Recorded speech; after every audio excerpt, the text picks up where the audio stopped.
Guilty Gear is a bit of a strange fighting game franchise.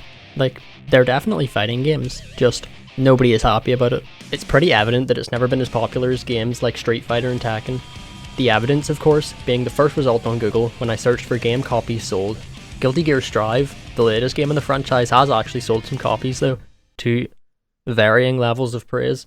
So I'm going to coerce you into selling your soul to Daisuke Ishiwatari and his army of transgenders by picking up Guilty Gear Strive for yourself.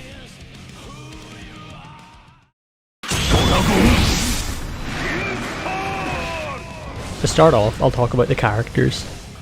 I can say with complete certainty that there is a character you'll find interesting. From White Devils to a homunculus to Soul Bad Guy. A character will catch your eye.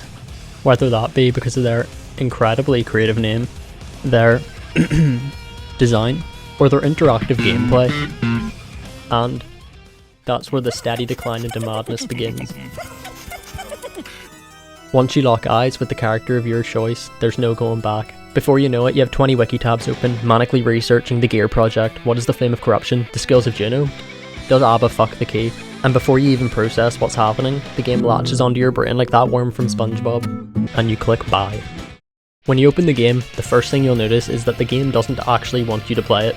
It takes an entire episode of iCarly for it to connect, giving you enough time to find a more productive hobby, master it, watch iCarly, and still come back with time to spare.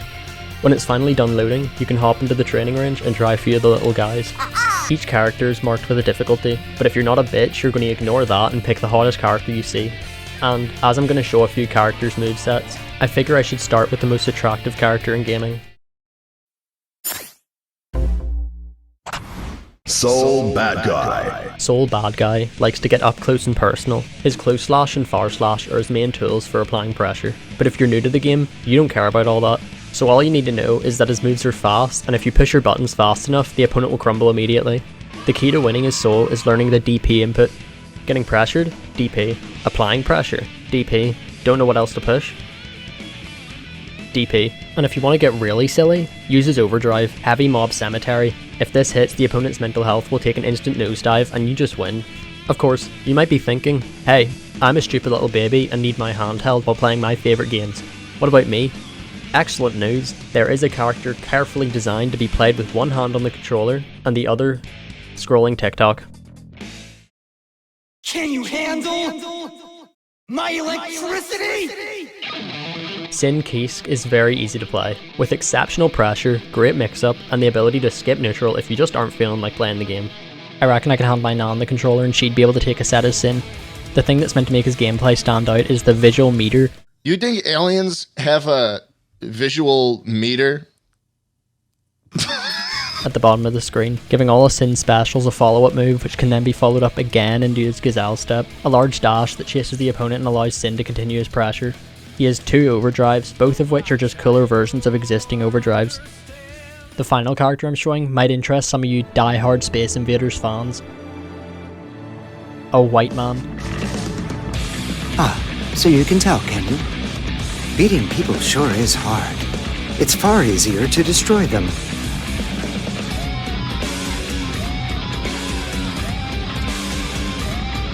If you smell like shit and like to tell ladies at parties that your IQ is higher than Einstein's, then this character is for you. Not because you'll enjoy him, but because you'll be so dog shit that you'll stay the fuck away from the rest of us. I could pretend that I understand Asuka's gameplay, but he has 3 card cases, with 30 cards available in each, and I would rather learn a useful skill, like gambling, than teach myself how to play Asuka. So here's a basic rundown. He cycles through cards like he's playing Yu-Gi-Oh, with each card having a different effect. Most of them are projectiles, so if you're competent at Asuka, you can just hold the opponent in a block string until they get bored and Alt F4. His spells use mana, which he has to occasionally recharge so that he's actually balanced. Thank God. And if his mana meter runs completely dry, his health becomes the worst in the game and he shatters like glass. The rank system in this game is, well, it's at least in the game. The tower system, as it's known, is, to be frank, dog shit. It works decently well as a ranked system while you're still learning the game, but once you reach floor 10 in Celestial, any semblance of fair matchmaking is thrown out the window in exchange for the most horribly unbalanced range of skill I've ever seen in a game. To put it into perspective, getting into Celestial is like learning how to throw a nice right hook, thinking you're the shit, and then hopping into a panther enclosure and expecting to beat one in a fist fight. You won't.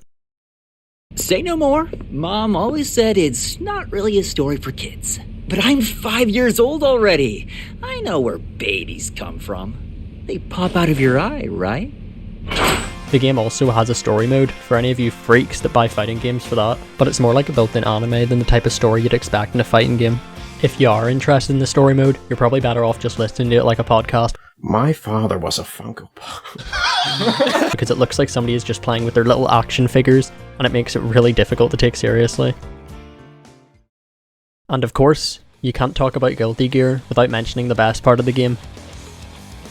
The music. There's 33 songs in the soundtrack as of writing this, all sang by Naoki Hashimoto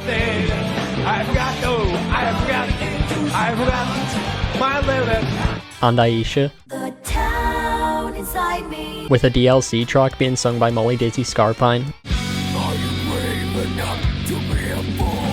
and each song being written and composed by the composer, writer, previous director, character designer, and creator of the Guilty Gear series, Daisuke Ishiwatari. The game has one of, if not the best soundtracks in any fighting game to date, so take a sniff if you like rock and metal music, or if you're just tired of listening to the same shite.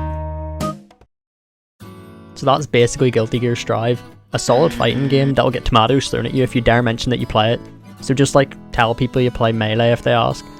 If you enjoy Strive and want to give the previous games a go, you're in luck because Arc System Works created an incredibly intuitive naming scheme for the series. Listed in order from the oldest, we have Guilty Gear, Guilty Gear X, Guilty Gear XX Accent Core Plus R, Guilty Gear 2 Overture, not a fighting game or the second game in the series, Guilty Gear Xrd Sign, Guilty Gear Xrd Revelator, the sequel to Sign, and Xrd Revelator 2, which, despite the name, is not a sequel to Revelator, but rather a DLC. Thanks Arc System Works. They're all available on Steam for relatively cheap, or on sketchy websites online for even cheaper, so pick them up if you want to try a better game than Strive. You can't do that. What's going on?